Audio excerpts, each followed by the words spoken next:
just looking at the table that's on screen, guys, confirmation there. Manchester United finishing in 3rd place. Tottenham just below them. They won tonight. So did Rangers as well. And that means that they're actually finishing in the automatic qualification spots as well. So all the British sides involved in the final night of the Europa League phase this evening, all winning and all going through in one of those automatic spots. That's pretty good, isn't it? Really, I mean, amazing for Rangers. To be fair, that's going to be a tough place to, for a knockout game. And I think for United, they did the job. They need to look. They can win this competition. Tottenham can do the same as well. So could completely change their season, get them into the Champions League. That's what we were saying earlier, wasn't it, Robbie? This has to be a priority for United now. Yeah, it is, and they've got those 2 free weeks now where Ruben Amorim can work on the training ground. Listen, it's a real positive result for Manchester United and for Spurs. Spurs with the youngsters scoring tonight as well. So seeing Big Ange smile tonight was nice as well. So again, it's a good night for British clubs. Guys, thanks for now. Matt Smith and the Goal Show are coming up for you next. They're going to wrap up. This is to be at least optimistic and smiling about Manchester United. I don't know if you had too many problems with the Man United performance. It was just the level of opposition tonight. You would have expected more from a team who came in 8th place and were hoping to get an automatic spot in the last 16. Yeah, they were really poor, Steve, but I mean, credit to Man United because they made them look poor. They kept the ball away from them. The manager spoke before the game about quieting the crowd and controlling the game, and they certainly done that. And I thought the first half, they moved the ball. It was probably a little bit too slow, but they changed at half time. Diallo came on, Garnacho, and they added that little bit of speed. And all of a sudden, he had runners for Mainoo to find, and they all looked a little bit sharper. And I think, like Kenny says, you get those players, and they start to look like good players. Love playing with good players, and you can see them linking up. And then on the other hand of it, you look at Highland, and he looks like he's lost. He doesn't know where to run, what to do, what type of player to be. But a really, really positive performance from United. But like I say, do it on Saturday or Sunday whenever they play next in the Premier League, and do it consistently at that level rather than the level we've seen tonight.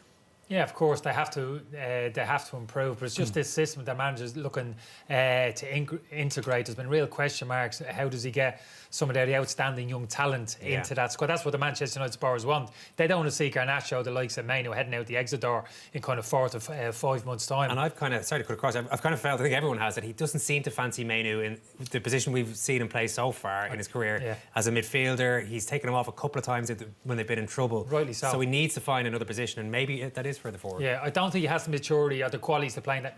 United, in this system, you can't carry somebody, one of your 2 central midfield players, you can't carry one player in there who doesn't want to defend, who's not good at defending. That's a given. So he can't do it at the moment. He might develop into that type of player. He might add that to his game in time, Mainoo, but at the moment he's not there. But what he has, he's got outstanding technical ability. He can play in the half turn, really good vision, and when he gets into the last third of the pitch, he makes things happen. He can score. This lad can finish already. He hasn't been prolific in a Manchester United jersey, but he's scored some really important goals. And we saw a flavour of that this evening. And I saw a shift in mentality in him tonight. Up until this point, he's looked down on himself, his chin, feeling sorry for himself. That's how he's been carrying himself. With a little switch on tonight in that second half, he was enjoying himself. He was linking things up. We saw that bit of cohesion. Rich touched upon it there in terms of some of the forward play, some nice 1-2 touch, intricate play. That's good. That's better than what we've seen of late. You said Mainoo made things happen. He made the first goal happen for Diallo, Richard. Yeah, he kept moving into positions, trying to find space all the time.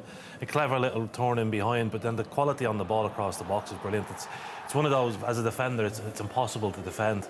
Diallo makes the movement off the full-back and he's loads of space, but it's about finding him, and we've seen it a few times. Players in this situation not quite making the right decision in terms of their pass, but Mainoo got a spot on there and a really good ball across, and they just hit the crossbar before that, and it looked like they were starting to get on top. And the way United are going, you want to see them get confidence. You want to see a good Man United team and see what they're actually like at their best. And as soon as they hit the crossbar, they felt they started to believe.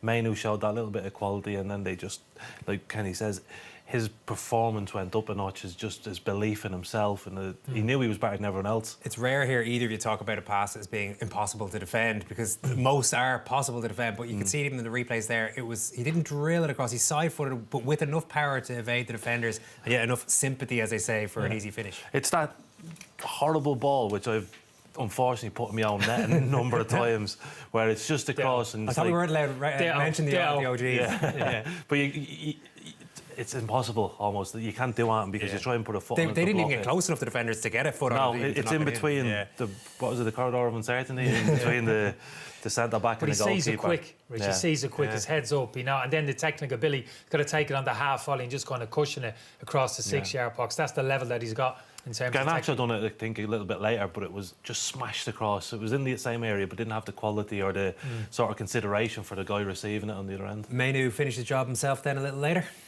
Yeah, I think it was all... Exactly what you said there. You said the opponents we played, with all due respect, weren't the same sort of opponents when we played in the Premier League. They gave us time to think, and we need to do it again at the weekend. Yeah, I think on the other side of that, I think when you're playing against a lesser opposition, you can almost take too many touches and you can play slow. So credit to them that they did speed the game up in the second half and they played at a higher tempo.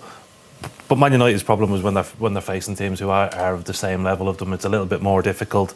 Sometimes they're found wanting, certainly in that midfield position. But today it was a good exercise for them. He mentioned that they get some time to train. Now he said that's the biggest thing more than anything. He's talked about this all the time. They get to rest, not play a match, and he can implement some of his systems in training.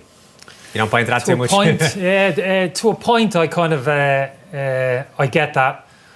I'd been more heartened in terms of just begun to see, looking at that performance in possession of the ball, in terms of those patterns, players being comfortable in certain areas of the pitch. Mainoo, I was more encouraged. Yeah, because he mentioned Mainoo, you mentioned Mainoo. He said himself that he has more freedom in this position. Doesn't have to run back as much. You would think.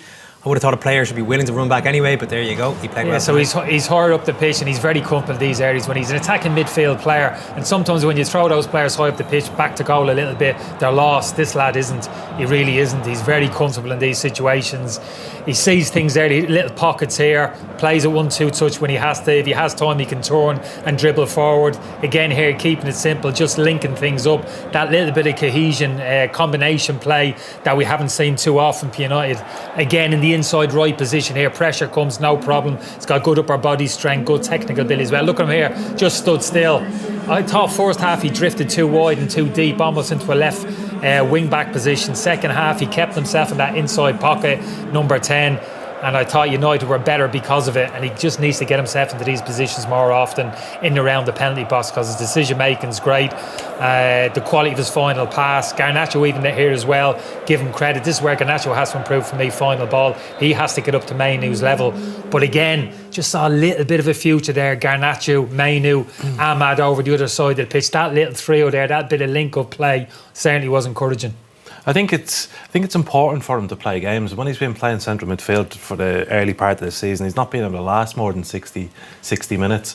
So it's quite telling that the manager's saying to him, like, you don't have to track back, but make sure you produce the quality, shows the technique that you've got in that upper part of the pitch. You have to be very good, though, at the attacking side of it. If your manager's going to say, OK, have the freedom, don't bother running back too much. No, he's never going to say that. No, he's never going to say that to him. But he pretty much said in the interview. He said, look, he's got more freedom there. He doesn't have to run back as much. Yeah, he's got less. It's less. He still has to press higher up on the pitch at the people.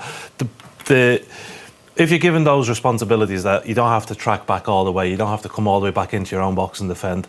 You've got to be really good in those attacking areas, and it's a lot more